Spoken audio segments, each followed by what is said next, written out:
제 생일엔 요즘 누가 칠순 챙겨요.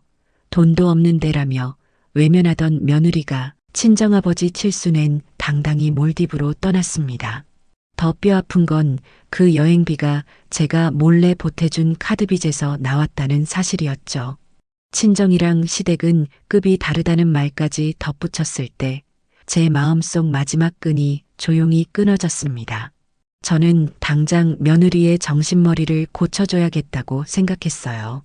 과연 제가 어떻게 며느리 정신머리를 고쳐줬는지 들어보시겠어요?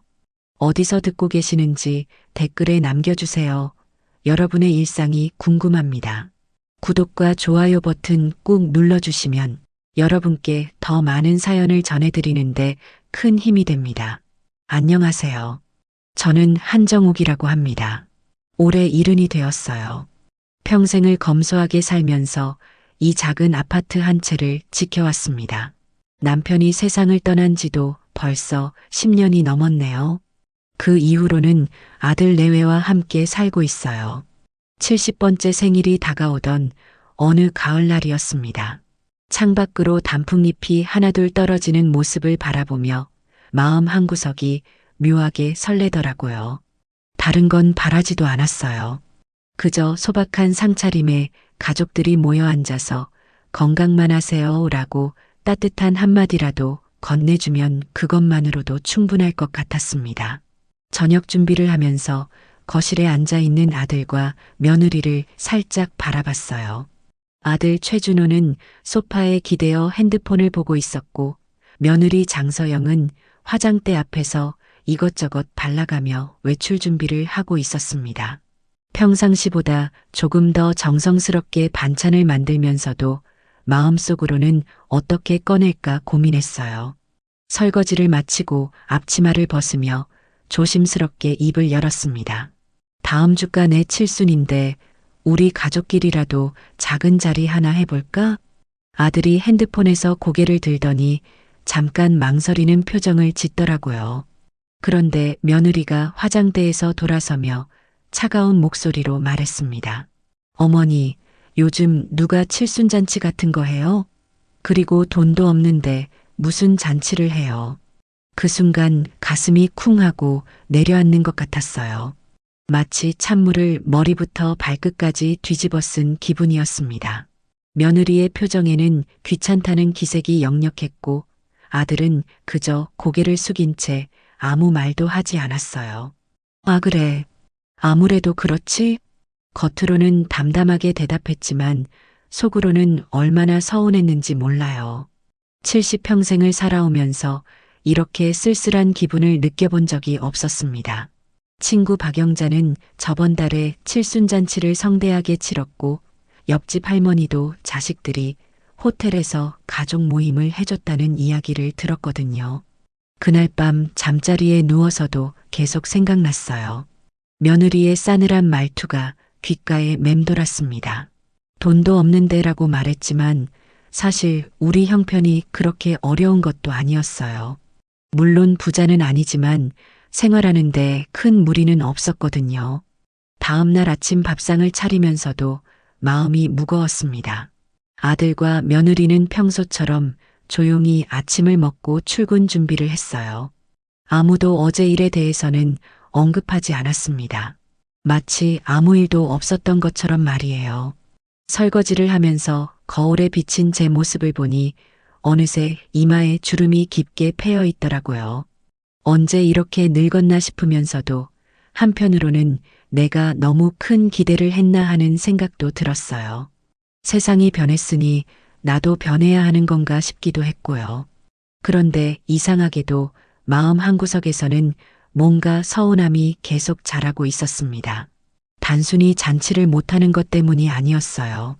며느리의 태도, 그리고 그런 며느리 앞에서 아무 말도 못하는 아들의 모습이 더 속상했던 것 같아요.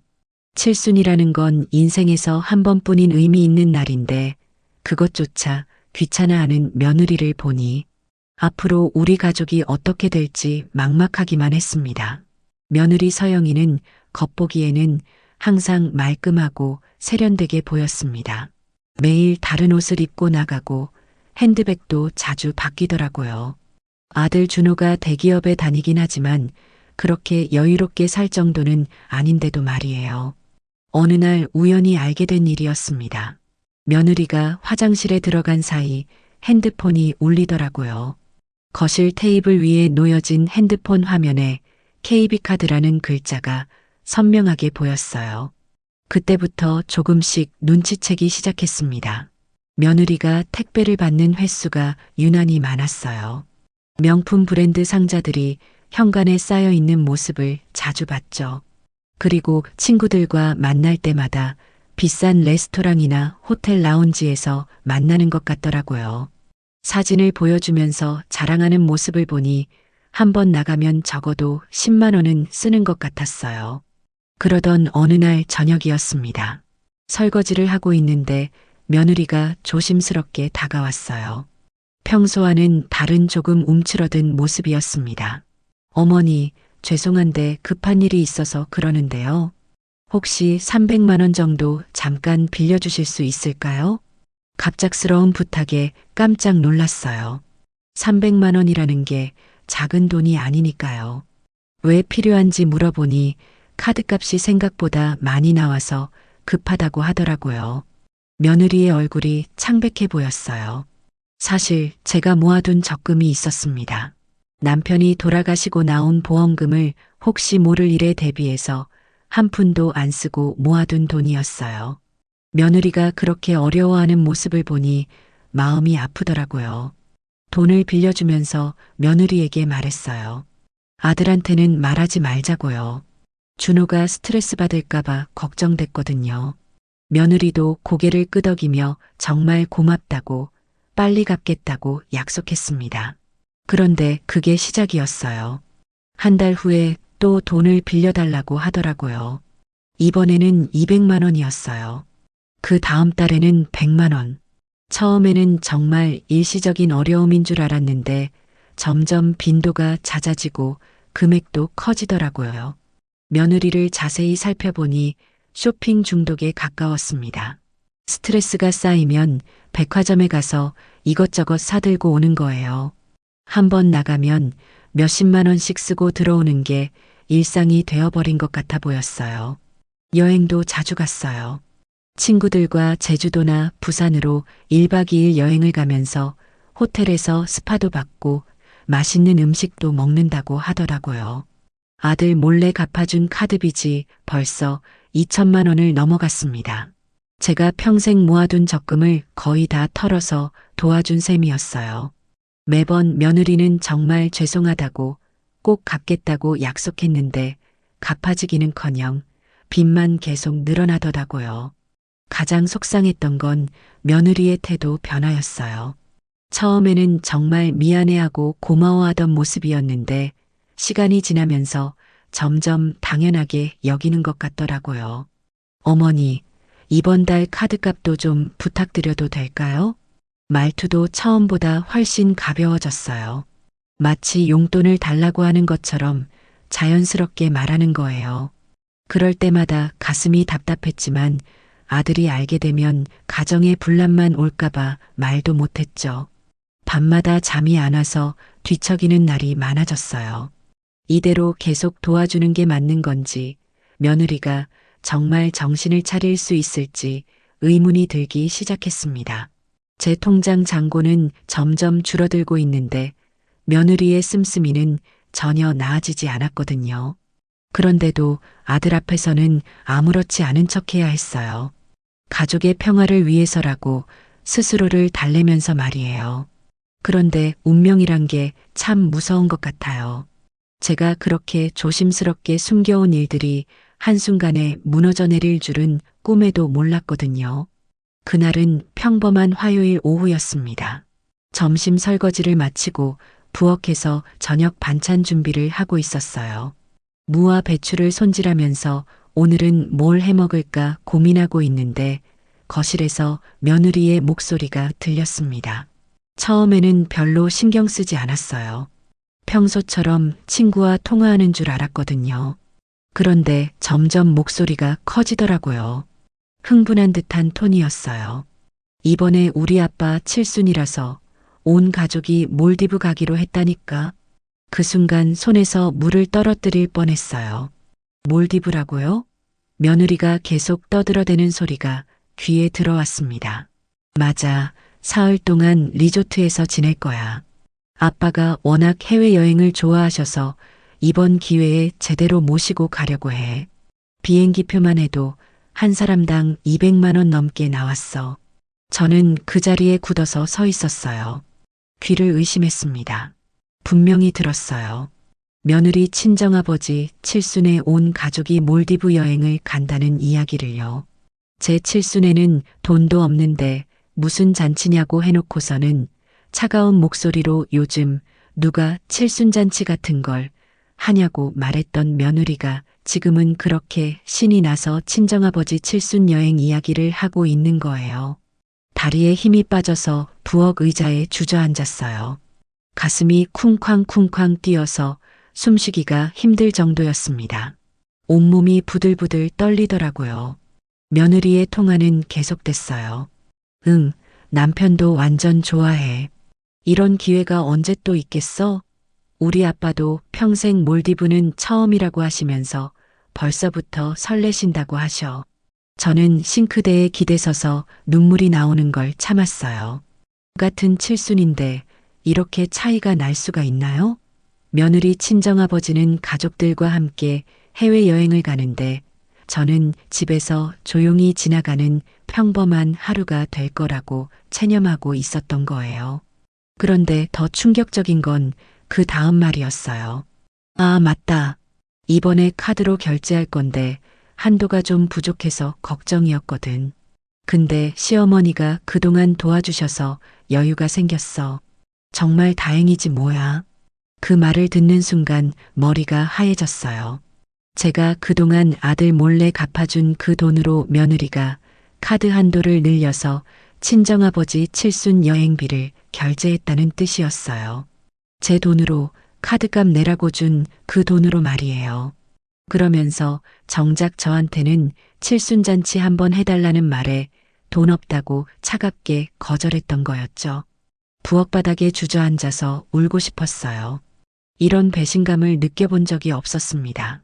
며느리가 그렇게 어려워할 때마다 마음 아파서 도와줬는데 그 도움으로 친정 식구들과는 호화로운 해외여행을 가면서 저한테는 그런 대우를 하다니요. 며느리 통화가 끝날 때까지 부엌에 앉아 있었어요. 다리에 힘이 하나도 안 들어가더라고요. 70년을 살면서 이렇게 속이 뒤틀리는 기분을 느껴본 적이 없었어요. 그날 저녁 아들이 퇴근해서 들어왔을 때도 아무렇지 않은 척했어요. 평소처럼 저녁상을 차리고 가족들과 함께 밥을 먹었습니다. 며느리는 아무 일 없다는 듯이 반찬이 맛있다며 먹더라고요. 식사가 끝난 뒤 거실에서 며느리가 아들에게 말하는 소리가 들렸습니다. 여보, 우리 아버지 칠순 여행 일정 확정됐어. 다음 주 금요일에 출발이야. 아들도 좋다고 오랜만에 가족여행이니까 재밌겠다고 대답했어요. 그 모습을 보면서 제 마음은 더욱 쓰라렸습니다. 아들도 며느리 친정 일에는 그렇게 적극적이면서 제 칠순에 대해서는 왜 아무 말도 안 했을까요? 그날 밤 잠들기 전까지 계속 생각했어요. 이게 정말 현실인가 싶었습니다. 제가 너무 순진했던 건가요? 며느리가 저를 이용만 하고 있었던 건가요? 가슴속에서 뭔가 타들어가는 것 같았어요. 분노보다는 깊은 실망감이 더 컸습니다.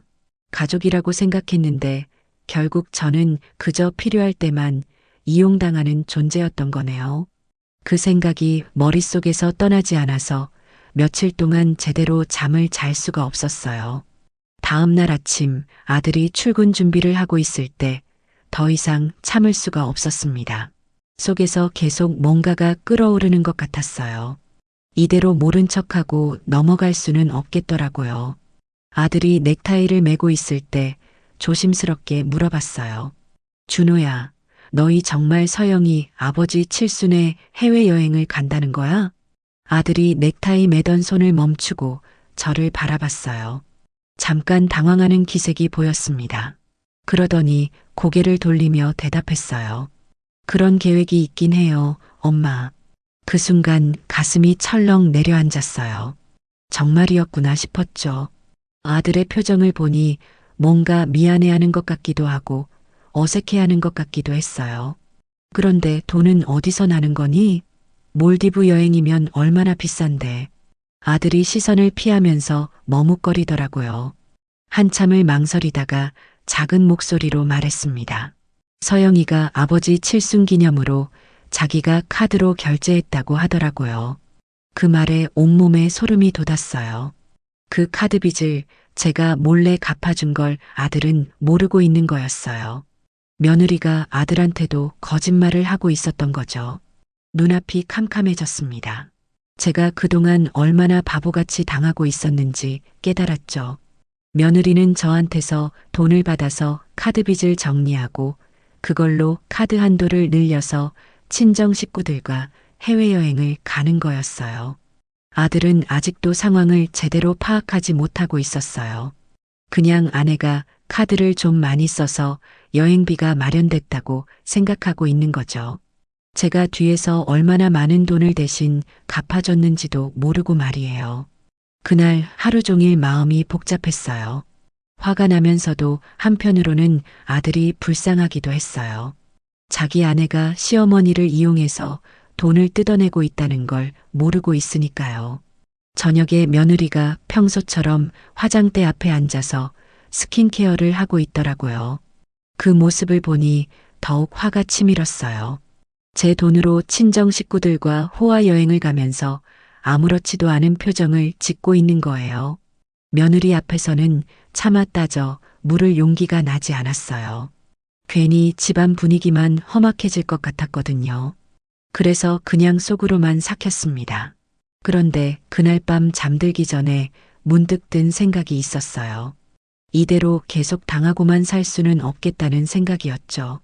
며느리가 저를 호구로 보고 있다는 게 너무나 명백했거든요. 제 칠순에는 돈 없다고 하면서 친정아버지 칠순에는 해외여행을 가다니요. 그것도 제가 대신 갚아준 카드빚 덕분에 말이에요. 이런 모순이 어디 있겠어요? 그때부터 며느리를 보는 제 눈이 달라졌어요. 예전에는 그래도 우리 가족이니까 어려우면 도와줘야 한다고 생각했는데 이제는 완전히 다른 사람으로 보이더라고요. 며칠이 지나면서 속에서 끓어오르는 분노를 더 이상 참을 수가 없었어요. 이대로 조용히 넘어갈 수는 없겠다는 생각이 들었습니다. 그날은 토요일 오후였어요. 아들은 회사 동호회 모임에 나가고 집에는 저와 며느리만 있었습니다. 며느리는 거실 소파에 앉아서 핸드폰으로 몰디브 여행 준비를 하고 있더라고요. 여행용품을 인터넷 쇼핑몰에서 주문하는 모습이었어요. 저는 부엌에서 차를 한 잔 우려서 며느리 앞에 놓아줬어요. 그리고 조심스럽게 입을 열었습니다. 가슴이 두근거렸지만 이번에는 꼭 말해야겠다고 마음먹었거든요. 서영아, 우리 이야기 좀 할까? 며느리가 핸드폰에서 고개를 들어 저를 바라봤어요. 뭔가 이상하다는 표정이었죠. 네, 어머니. 무슨 일이세요? 저는 깊게 숨을 쉬고 천천히 말했어요. 친정아버지 칠순에 해외여행 간다면서? 그런데 내 칠순에는 왜 돈 없다고 했니? 그 순간 며느리의 표정이 살짝 굳어지는 걸 봤어요. 잠깐 당황하는 기색을 보이더니 곧 평소의 표정으로 돌아왔습니다. 아, 그거요? 어머니, 상황이 다르잖아요. 저희 친정은 온 가족이 함께 가는 거고 아버지가 워낙 여행을 좋아하셔서요. 며느리의 대답에 더욱 화가 치밀었어요. 상황이 다르다고요? 똑같은 칠순인데 뭐가 다르다는 건가요? 그럼 내가 여행을 싫어한다고 생각해서 그런 거야? 나도 칠순은 처음인데 뭔가 의미 있게 보내고 싶을 수도 있는 거 아니야? 며느리가 한숨을 쉬더라고요. 그러더니 제가 예상하지 못한 말을 했어요. 어머니, 솔직히 말씀드릴게요. 저희 집안하고 어머니는 좀 급이 다른 것 같아요. 저희는 체면이 있잖아요. 그 말을 듣는 순간 머리가 하얘졌어요. 급이 다르다고요? 체면이 있다고요?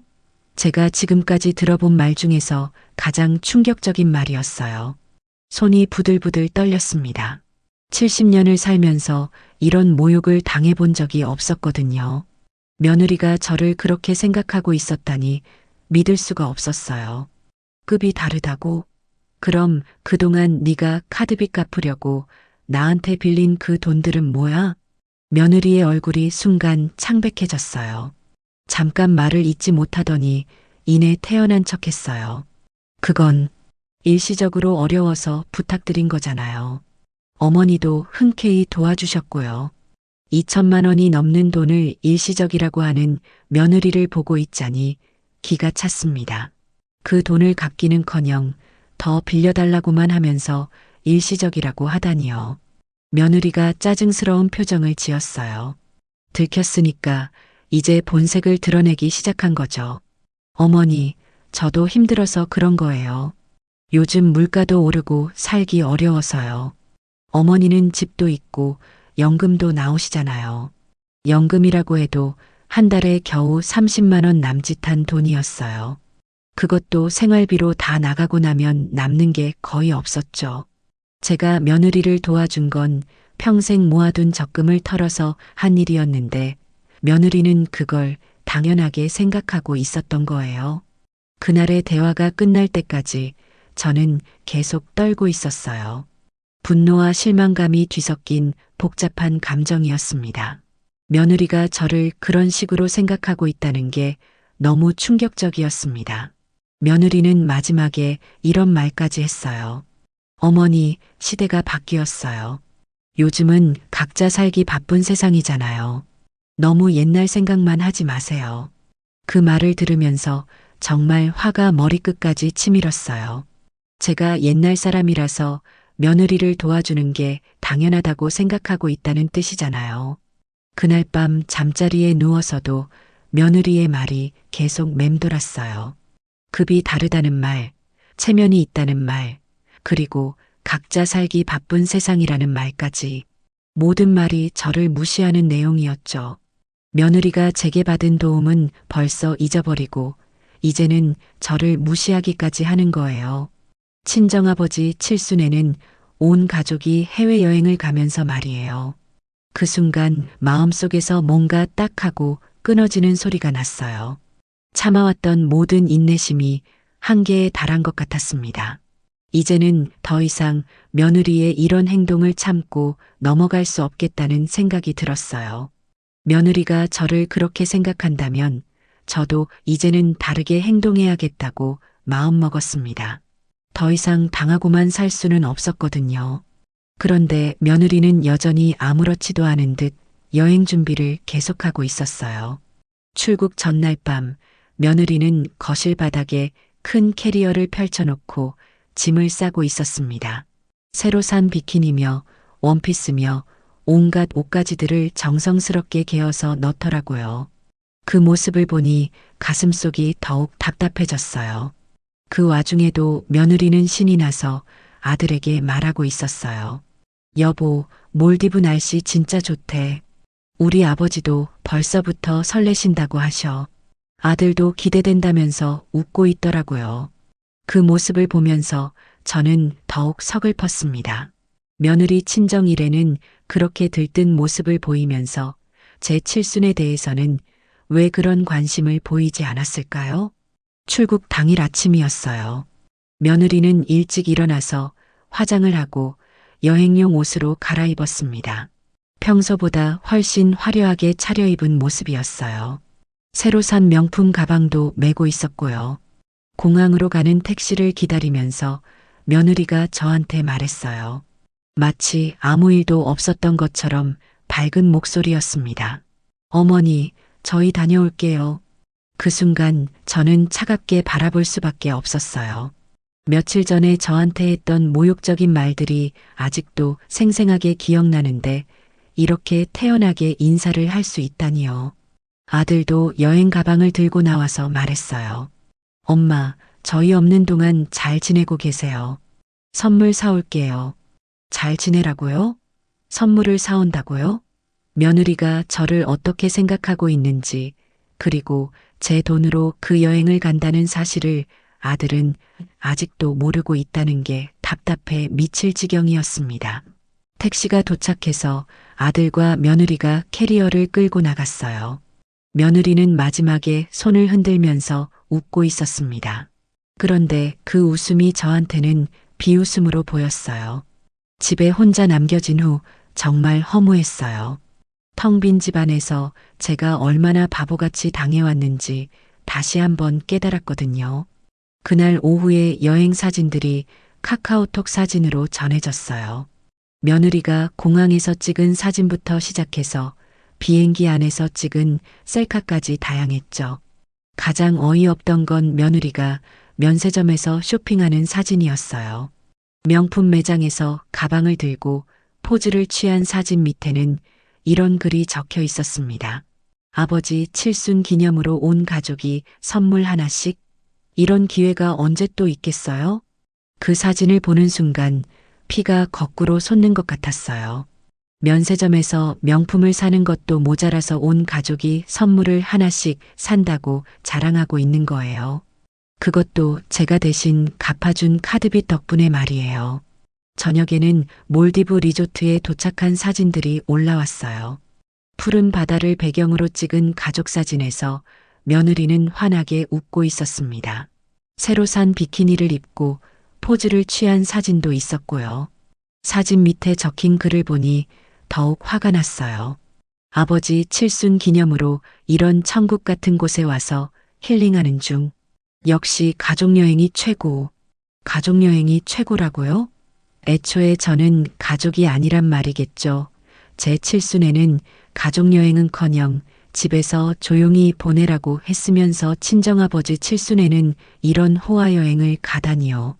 그날 밤 잠을 제대로 잘 수가 없었어요. 며느리의 웃는 얼굴이 계속 떠올랐거든요. 그 웃음 뒤에 숨겨진 계산적인 마음을 이제는 너무나 잘 알 수 있었어요. 둘째 날에도 사진들이 계속 올라왔어요. 스노클링하는 사진, 리조트 레스토랑에서 고급 요리를 먹는 사진, 스파를 받는 사진까지 다양했습니다. 모든 사진마다 행복해 보이는 모습들이었어요. 특히 며느리가 리조트에서 칵테일을 마시며 찍은 사진을 보니 정말 화가 치밀었어요. 사진 밑에 적힌 글은 이랬거든요. 진짜 인생 여행. 이런 럭셔리한 경험은 처음. 럭셔리한 경험이라고요? 제 돈으로 하는 럭셔리한 경험 말인가요? 그러면서도 제가 칠순잔치 한번 해달라고 했을 때는 돈 없다고 차갑게 거절했던 며느리가 지금은 그런 글을 쓰고 있는 거예요. 그 모든 사진들을 보면서 제 마음속에는 복수심이 자라나기 시작했어요. 이대로 넘어갈 수는 없겠다는 생각이 점점 더 강해졌습니다. 며느리가 몰디브에서 호화로운 시간을 보내는 동안 저는 집에서 혼자 계획을 세우고 있었어요. 그동안 제가 너무 착하게만 살았나 봐요. 며느리가 어려워할 때마다 마음 아파서 도와줬는데 그 도움을 받으면서도 저를 무시하고 이용만 하다니요. 이제는 제가 변해야 할 때라는 생각이 들었어요. 먼저 결심한 게 있었습니다. 더 이상 며느리의 카드빚을 갚아주지 않겠다는 거였어요. 이미 2천만 원이 넘는 돈을 대신 갚아줬는데 며느리는 그걸 당연하게 생각하면서 제게는 급이 다르다는 모욕적인 말까지 했거든요. 그날 오후 저는 동네 법무사 사무소를 찾아갔어요. 김영우 법무사는 제가 아는 지인의 소개로 만나게 된 분이었는데 상속이나 부동산 관련 일로 유명한 분이었어요. 사무실에 들어가자 김 법무사가 반갑게 맞아주더라고요. 어르신, 어떤 일로 오셨나요? 편하게 말씀해 보세요. 저는 조금 망설이다가 솔직하게 털어놨어요. 선생님, 제가 며느리 때문에 고민이 많아요. 그동안 며느리가 어려워할 때마다 카드빚을 대신 갚아줬는데 이제는 저를 우습게 보는 것 같아요. 제 재산이 며느리한테 한 푼도 넘어가지 않게 하고 싶은데 어떤 방법이 있을까요? 김 법무사가 고개를 끄덕이며 심각한 표정으로 들어주었어요. 그러더니 차근차근 설명해 주기 시작했습니다. 어르신 상황을 보니 주택연금 가입이 가장 확실한 방법일 것 같습니다. 주택을 담보로 매월 연금을 받는 제도인데 가입하시면 집이 주택 공사 소유로 넘어가게 됩니다. 그러면 상속할 재산이 없어지는 거죠. 주택연금이라는 걸 처음 들어봤는데 김 법무사의 설명을 듣다 보니 제가 원하는 바로 그거였어요. 그럼 제가 세상을 떠나면 이 집은 어떻게 되는 건가요? 한국주택금융공사에서 집을 처분해서 그동안 지급한 연금을 정산하게 됩니다. 남은 돈이 있으면 상속인에게 주지만 보통은 거의 남지 않아요. 그리고 무엇보다 중요한 건 가입 즉시 집의 소유권이 이전되기 때문에 며느리가 나중에 어떤 시도를 해도 소용없다는 점입니다. 그 말을 듣는 순간 가슴이 뻥 뚫리는 기분이었어요. 이거야말로 며느리에게 제대로 된 교훈을 줄 수 있는 방법이었거든요. 김 법무사가 계속 설명해 주었어요. 다만 한 가지 주의하실 점은 가족들의 동의 없이 진행하시면 나중에 갈등이 생길 수 있다는 거예요. 그래도 어르신 명의의 재산이니까 어르신이 결정하실 권리가 있습니다. 며느리가 저한테 그동안 어떻게 했는데 동의 따위는 구할 필요가 없었죠. 저는 단호하게 대답했어요. 선생님, 제 결심은 확고해요. 며느리가 저를 호구로 보고 이용만 하는데 왜 제가 그런 사람을 위해서 재산을 남겨둬야 하나요? 김 법무사가 제 의지가 확고한 걸 보고는 필요한 서류들을 설명해 주었어요. 등기부등본, 신분증, 인감도장 등을 준비하라고 하더라고요. 다음 날 아침 일찍 필요한 서류들을 모두 챙겨서 주택공사로 찾아갔어요. 주택공사 직원이 서류를 검토하면서 말했습니다. 어르신, 이 집 시세가 꽤 나가네요. 월 연금액도 상당할 것 같은데 정말 진행하시겠어요? 한번 가입하면 되돌리기 어려워요. 네, 진행하겠어요. 더 이상 망설일 이유가 없어요. 그렇게 해서 주택연금 가입 신청을 완료했어요. 며칠 후 주택공사에서 집 감정평가를 위해 직원이 나왔고 일주일 만에 모든 절차가 끝났습니다. 계약서에 서명하는 순간 정말 시원한 기분이었어요. 이제 며느리가 아무리 계산을 해봐도 제 집은 절대 손에 넣을 수 없게 된 거니까요. 공사 직원이 마지막에 설명해 줬어요. 어르신, 이제부터 매달 일정 금액이 통장으로 입금됩니다. 그리고 이 집은 공사 소유가 되었으니까 누구도 임의로 처분할 수 없어요. 집에 돌아와서 거실에 앉아 있으니까 기분이 정말 묘했어요. 겉보기에는 똑같은 집이지만 이제는 완전히 다른 의미가 된 거잖아요. 그날 저녁 혼자 저녁을 먹으면서 중얼거렸어요. 서영아, 이제 네 카드 빚은 네가 알아서 갚아라. 그리고 내 집 상속받을 생각은 아예 접어둬라. 며느리가 몰디브에서 보내온 사진들을 다시 보니까 이제는 화가 나지 않더라고요. 오히려 불쌍하다는 생각이 들었어요. 아직도 자기가 얼마나 큰 실수를 했는지 모르고 있으니까 말이에요. 이제 며느리가 여행에서 돌아와서 현실을 마주하게 될 때가 기다려졌어요. 제가 더 이상 호구가 아니라는 걸 제대로 보여줄 기회가 온 거니까요. 며느리가 여행에서 돌아오기 전까지 저는 완벽하게 준비를 끝내고 싶었어요. 주택연금 가입 절차가 끝난 다음 날 저는 본사로 직접 가서 최종 서류를 확인했습니다. 서류를 받아보니 정말 실감이 나더라고요. 이 작은 종이 한 장으로 며느리의 계산이 완전히 틀어진 거니까요. 담당 직원인 박민수 과장이 친절하게 설명해 주었어요. 어르신, 이제부터 매월 25일에 연금이 입금될 예정입니다. 그리고 혹시 궁금한 게 있으시면 언제든 연락 주세요. 아, 그리고 이 계약 내용을 가족분들께 미리 알려두시는 게 좋을 것 같은데요. 가족들에게 알려두라는 말에 저는 씩 웃었어요. 집으로 돌아오는 길에 마음이 정말 홀가분했어요. 이제 며느리가 아무리 저를 무시하고 이용하려 해도 소용없게 되었거든요. 제 재산에 대한 헛된 꿈은 아예 접어도 된다는 걸 곧 알게 될 테니까요.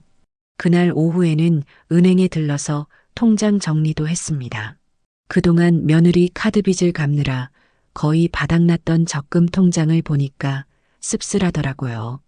2천만 원이 넘는 돈이 순식간에 사라졌는데 며느리는 고마워하기는커녕 저를 무시하기까지 했으니까요. 집에 와서는 며느리가 그동안 빌려간 돈의 목록을 정리해 봤어요.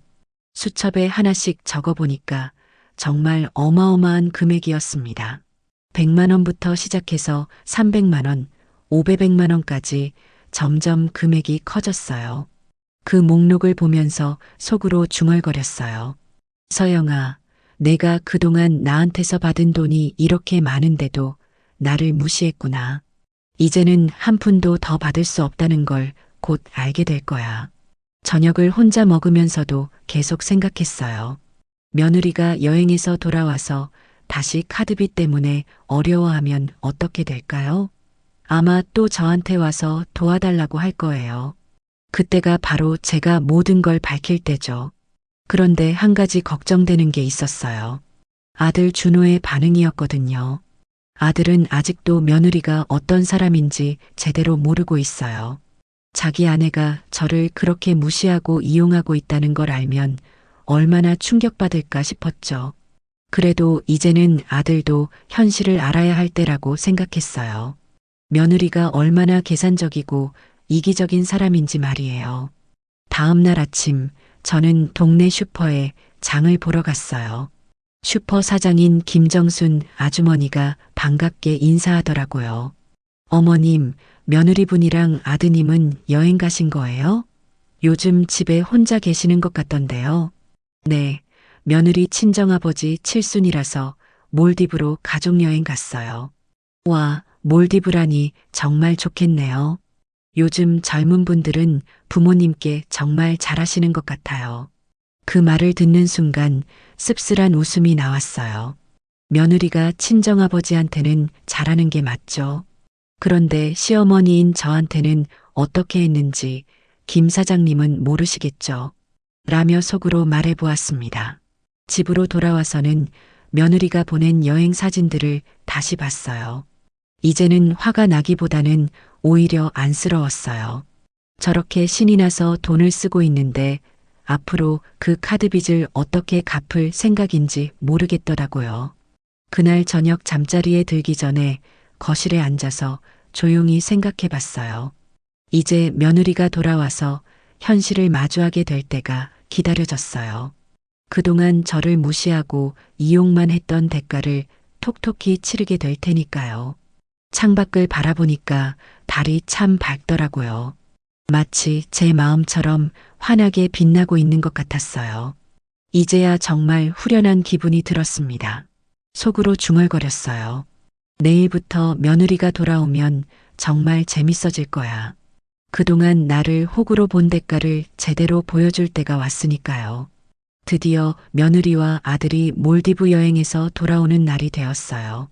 오후 3시쯤 택시 소리가 들리더니 현관문이 열렸습니다. 며느리 서영이가 큰 캐리어를 끌고 들어왔는데 얼굴이 완전히 새까맣게 탔더라고요. 그런데 표정만은 정말 만족스러워 보였어요. 며느리가 거실에 캐리어를 놓으면서 신이 난 목소리로 말했어요. 어머니, 저희 정말 잘 다녀왔어요. 몰디브가 이렇게 아름다운 곳인지 몰랐어요. 진짜 평생 잊을 수 없는 여행이었어요. 그 말을 들으면서 저는 속으로 씁쓸하게 웃었어요. 평생 잊을 수 없는 여행이라고요? 제 돈으로 다녀온 여행이니까 정말 잊을 수 없겠죠. 아들 준호도 뒤따라 들어와서는 여행 가방을 내려놓으며 말했습니다. 엄마, 저희 없는 동안 많이 외로우셨죠? 정말 꿈 같은 시간이었어요. 장인어른도 너무 좋아하셔서 계속 웃으시더라고요.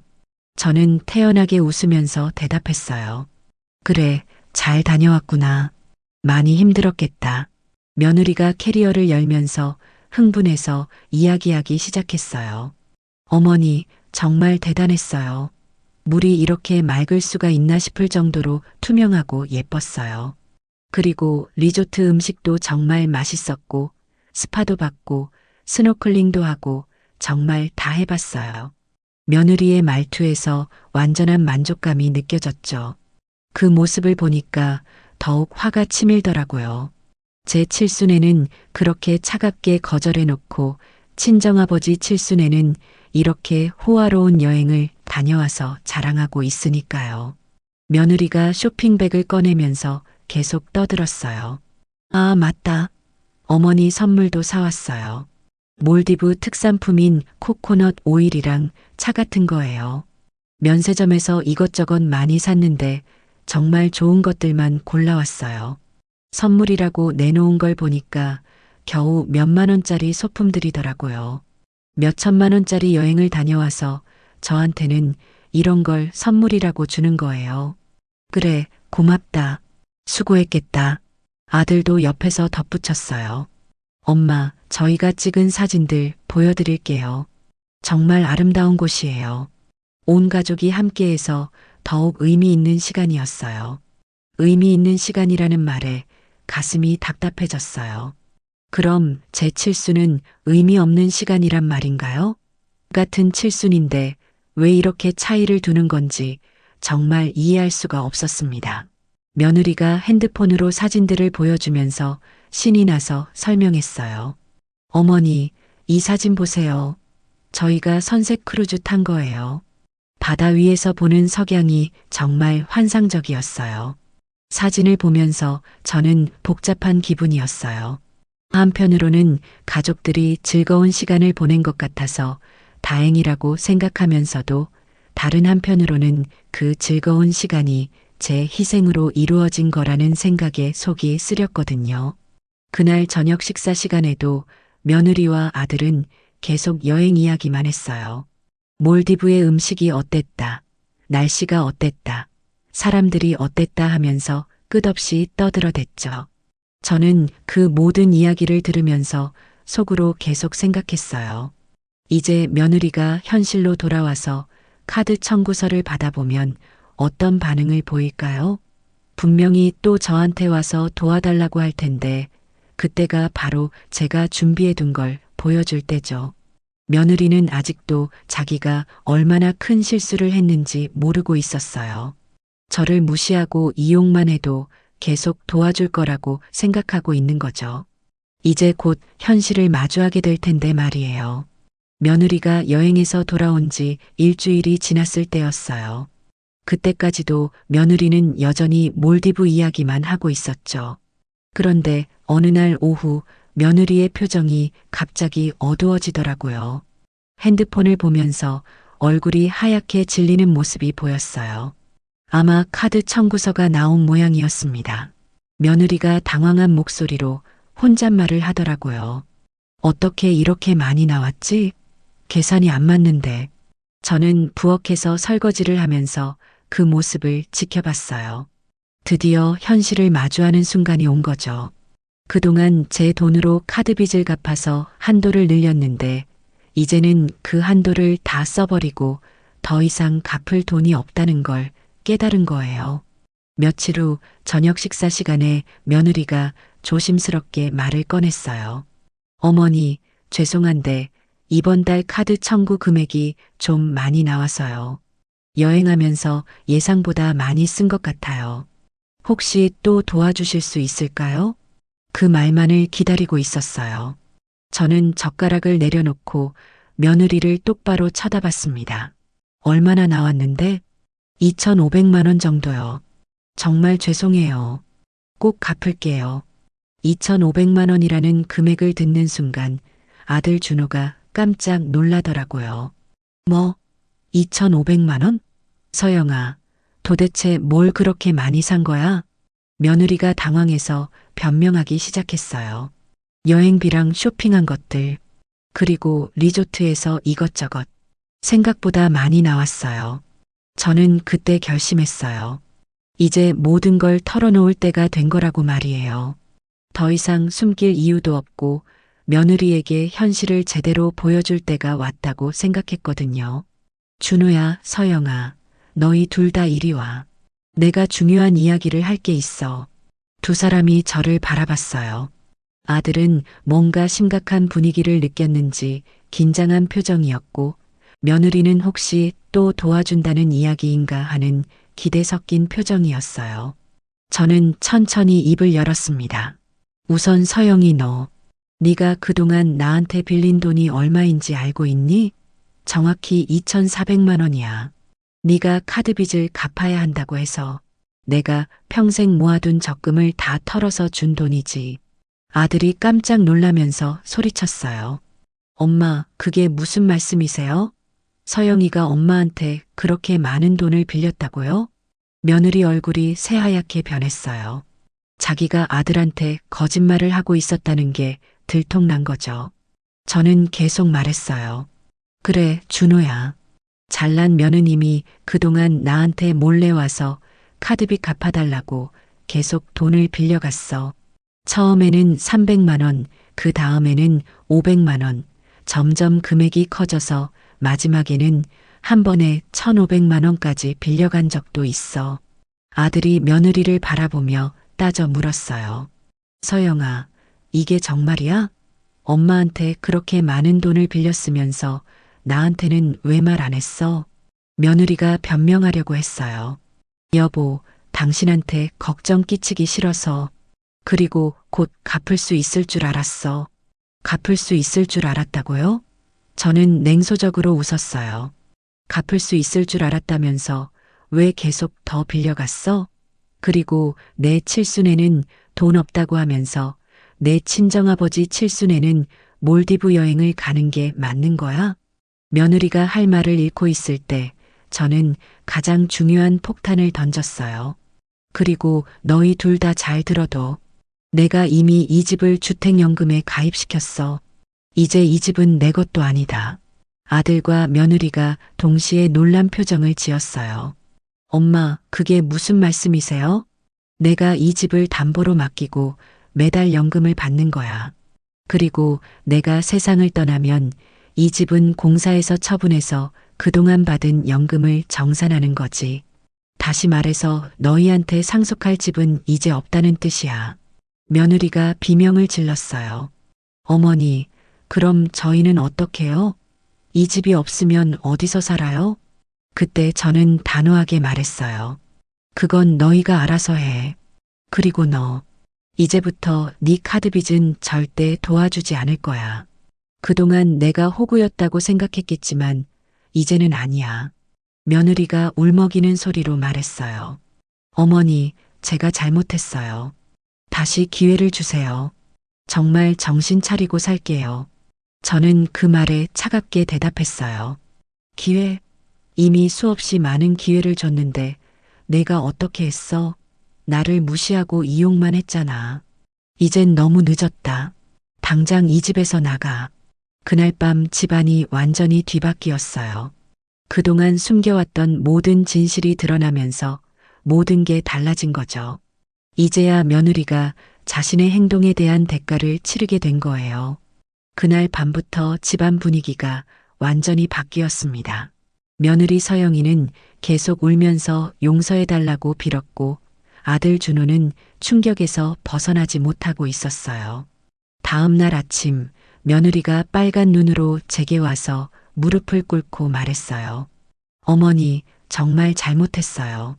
제가 너무 철없이 행동했어요. 다시 한 번만 기회를 주세요. 이제 정말 달라질게요. 카드도 다 끊고 절약해서 살게요. 그 모습을 보니까 한편으로는 안쓰럽긴 했어요.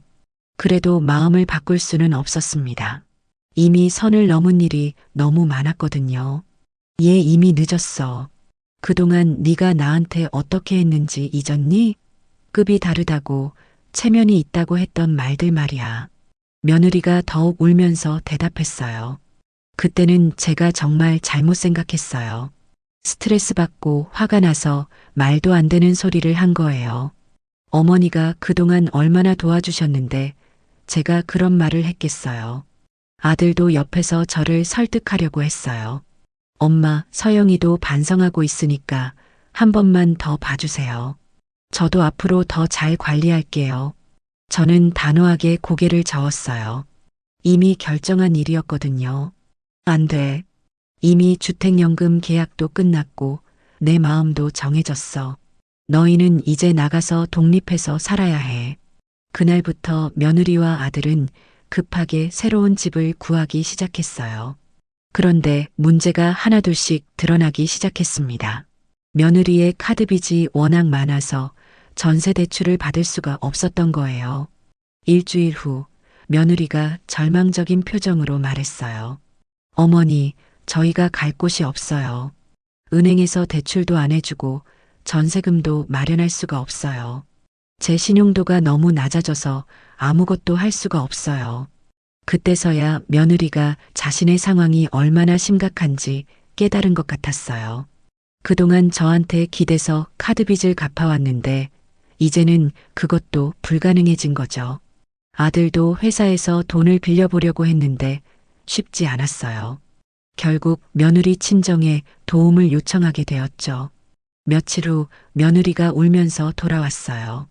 저희 엄마 아빠한테 사정했는데 절대 안 도와준다고 해요. 그동안 몰디브 여행으로도 돈을 많이 썼는데 이제 와서 또 도와달라고 하니까 화를 내시면서 자기들도 힘들다고 하세요. 저는 그 말을 들으면서 씁쓸하게 웃었어요. 며느리 친정에서도 결국 등을 돌린 거였어요. 몰디브 여행 갈 때는 그렇게 좋아하더니 정작 어려울 때는 모른 척하는 거죠. 결국 아들과 며느리는 임시로 고시원을 구해서 들어갔어요. 그동안 넓은 아파트에서 살던 사람들이 작은 고시원 방 하나에서 생활하게 된 거죠. 한 달 후쯤 아들이 혼자 저를 찾아왔어요. 얼굴이 많이 야윈 모습이었습니다. 엄마, 정말 죄송해요. 제가 마누라를 제대로 관리하지 못해서 이런 일이 벌어졌어요. 이제라도 되돌릴 방법이 없을까요? 아들의 후회하는 모습을 보니까 마음이 아팠어요. 그래도 이미 돌이킬 수 없는 일이었죠. 준호야, 이제 현실을 받아들여야 해. 네 마누라가 어떤 사람인지 이제 알았잖아. 앞으로는 네가 책임지고 살아가야 해. 아들이 고개를 끄덕이면서 말했어요. 네, 엄마. 정말 늦게나마 깨달았어요. 서영이가 엄마한테 얼마나 큰 상처를 드렸는지 이제 알겠어요. 며느리의 카드빚은 점점 더 쌓여가고 있었어요. 최저 생계비도 겨우 마련할 정도로 어려워졌다고 들었습니다. 그동안 명품과 호화로운 생활에 익숙했던 며느리가 이제는 마트에서 할인 상품만 골라서 사는 신세가 되었더라고요. 친구들한테도 연락이 끊어졌다고 해요. 그동안 비싼 곳에서만 만나던 친구들이 며느리 사정을 알고 나서는 만나주지 않는다는 거예요. 저는 그 소식들을 들으면서 복잡한 기분이었어요. 한편으로는 며느리가 대가를 치르고 있다는 생각에 속이 시원하기도 했고, 다른 한편으로는 아들까지 고생하고 있다는 게 마음 아프기도 했어요. 그래도 제 결정을 후회하지는 않았습니다. 이제야 며느리가 현실을 제대로 보게 된 거니까요. 그로부터 6개월이 지났습니다. 그동안 참 많은 일들이 있었어요. 어느 가을 오후 창가에 앉아서 단풍이 물드는 모습을 바라보고 있는데 마음이 정말 평온했습니다. 주택연금 덕분에 매달 연금도 받고 있고 무엇보다 더 이상 며느리 때문에 스트레스 받지 않아도 되니까 이렇게 여유로운 기분이 드는 거겠죠. 매달 25일에 통장으로 들어오는 연금을 보면서 속으로 중얼거렸어요. 정말 잘한 선택이었구나. 이제 내 노후는 안정적이고 며느리한테 휘둘리지도 않아. 그때 현관벨이 울렸어요. 문을 열어보니 아들 준호가 서 있었습니다. 몇 달 만에 보는 모습인데 많이 야위어 보였어요. 그래도 예전보다는 표정이 의젓해 보였습니다. 엄마, 안녕하세요. 오랜만에 인사드리러 왔어요. 그래, 들어와. 많이 힘들었지? 아들이 거실에 앉으면서 깊은 한숨을 쉬었어요. 그러더니 차근차근 그동안의 이야기를 들려주기 시작했습니다. 엄마, 그동안 정말 많은 일이 있었어요. 서영이 카드빚 때문에 개인회생 신청을 했어요. 변호사 비용도 만만치 않았고 법정에서 채권자들 앞에 서는 것도 정말 힘들었어요. 개인회생이라는 말을 듣고 저는 놀랐어요. 며느리 상황이 그 정도까지 심각했던 건가요? 아들이 계속 말했어요. 서영이가 처음에는 받아들이지 못하겠다고 계속 울었어요. 그런데 더 이상 버틸 수가 없더라고요. 신용카드 회사에서는 계속 독촉하고 이자는 눈덩이처럼 불어나고 결국 법정 관리를 받는 수밖에 없었어요. 저는 그 말을 들으면서 복잡한 기분이었어요. 한편으로는 며느리가 자업자득이라는 생각이 들었고 다른 한편으로는 아들까지 고생시킨 게 미안했거든요. 아들이 더 충격적인 이야기를 해줬어요. 그리고 엄마 서영이 친정에서도 완전히 연락을 끊었어요. 몰디브 여행 갈 때는 그렇게 좋아하더니 이제 와서 도움 요청하니까 아예 문도 열어주지 않더라고요. 장인어른이 글쎄 뭐라고 하신 줄 아세요? 어떤 말씀을 하셨는데? 우리도 이제 너희와는 상관없이 살겠다. 우리도 우리 앞가림하기 힘들다. 앞으로는 연락하지 말라고 하셨어요. 그 말을 듣는 순간 정말 기가 막혔어요. 며느리 친정도 결국 이기적인 사람들이었던 거죠. 좋을 때만 함께하고 어려울 때는 모른 척하는 거예요. 아들이 눈물을 글썽이면서 말했어요. 엄마, 이제야 정말 깨달았어요. 서영이가 엄마한테 얼마나 큰 잘못을 했는지, 그리고 제가 얼마나 바보같이 살았는지 말이에요. 엄마가 그동안 얼마나 많은 걸 희생하셨는데 저희는 그걸 당연하게 여겼어요. 아들의 후회하는 모습을 보니까 마음이 좀 누그러졌어요. 그래도 늦게나마 깨달은 게 다행이었죠. 준호야, 이제라도 정신 차린 게 다행이야. 앞으로는 정말 현실적으로 살아야 해. 네, 엄마. 이제 서영이도 완전히 달라졌어요. 예전에 명품만 찾던 사람이 이제는 마트에서 할인 상품만 골라서 사요. 외식도 전혀 안 하고 집에서 라면 끓여 먹는 게 일상이 되었어요. 그 이야기를 들으면서 묘한 만족감을 느꼈어요. 며느리가 드디어 현실을 제대로 보게 된 거니까요. 아들이 마지막에 이런 말을 했어요. 엄마, 정말 죄송해요. 그리고 엄마가 하신 선택이 옳았다는 걸 이제 깨달았어요. 만약 엄마가 계속 도와주셨다면 서영이는 절대 정신을 차리지 못했을 거예요. 아들이 돌아간 후 저는 다시 창가에 앉았어요. 해가 저물어가는 모습을 바라보면서 지난 일들을 되돌아봤습니다. 정말 통쾌했어요. 그동안 저를 무시하고 이용만 했던 며느리가 결국 제대로 된 대가를 치르게 된 거니까요. 제 칠수는 무시하면서 친정아버지 칠순에는 몰디브 여행을 갔던 그 대가를 톡톡히 받은 거죠. 며느리는 이제 개인회생으로 몇 년 동안 법정 관리를 받으면서 살아야 해요. 그동안 사치와 허영에 빠져서 살던 대가를 제대로 치르는 거죠. 친정에서도 연락을 끊었으니까 이제는 정말로 혼자 힘으로 살아가야 합니다. 저는 창밖을 바라보면서 미소를 지었어요.